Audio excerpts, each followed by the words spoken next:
of November. And then they decided they wanted to go someplace warmer. So they went a couple of years down in St. Lucia, and I went with him this second year they went there. At St. Lucia, they went Antigua? to Antigua.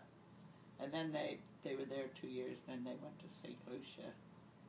And, the year Dad had his ruptured appendix, he was in the hospital. Of course, he couldn't go. He'd made all the arrangements, couldn't go. Oh, I guess they missed the father figure, because I hear there were quite a few arguments and everything. Ooh. Yeah, Dad made everybody toe the line. Yeah. He made sure that when the contest was over and the guys wanted to just be on, that they all took turns, and that wasn't what happened when he wasn't there. But, yeah, he enjoyed them. He really did. A lot of work. So. And so those were similar to the field day stuff. Yes, more or less, yeah.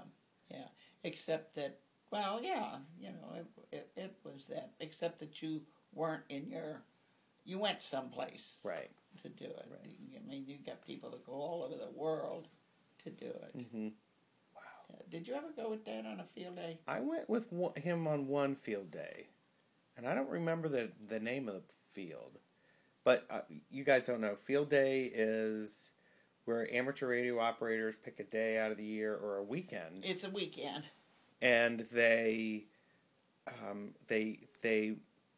basically they set up camp with no electricity. They have to have a generator, and they have to see how many contacts they can make. Either code, the whole thing, or either one, yeah. Phone. Okay. Huh. And a few years they won. So, and a few years they won the contest when they were on their de-expeditions too. Mm-hmm.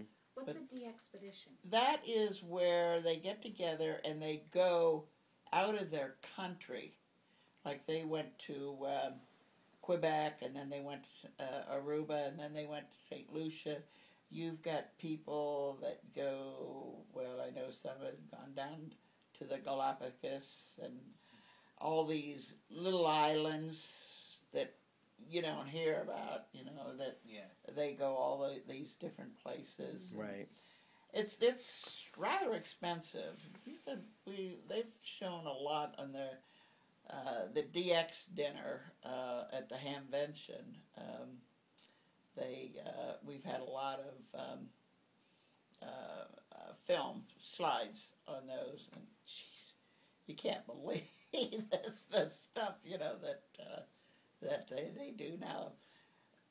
When Dad went, other than when he went the 2 years in Quebec, they've had it pretty easy, because we've stayed in motels, and they've stayed in motels and everything else, and but they have a lot of good friends. But there again, they set up various things. Okay, so kind of like a field day, except out of country and not necessarily no electricity. No, they generate. I think they generated their own. I don't know about on the de-expeditions. No, they did not. Except when they were someplace when there was no electricity, like they were in Quebec. Yeah.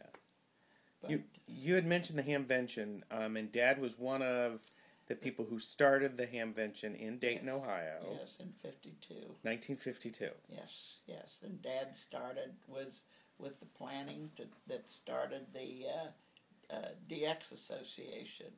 That's made up of the people who like to get on and work out of country people and everything. Yeah. So the Dayton Hamvention it was the first convention of amateur radio operators? No, it was the first one. Well, years before that, they had one in Dayton. It didn't work, and they did not want to do it.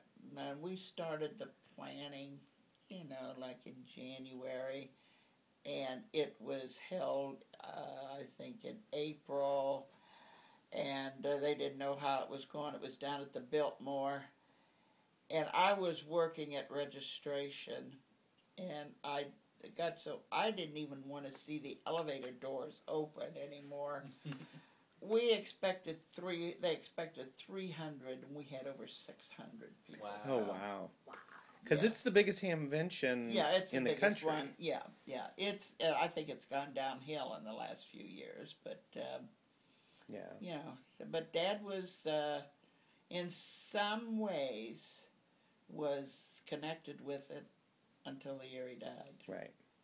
He didn't make it the year he died, actually. No, because it's held in May, and somebody, I think it was Ron Moorfield, brought him a program and everything for it, so, he didn't quite make it.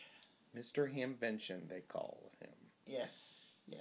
But, it was, and I was active with most of it, too, so, of course, years later, with the women's activities, I used to call bingo, and I heard somebody come out, or I was coming out the door, and I heard somebody say, "That's Mrs. Bingo."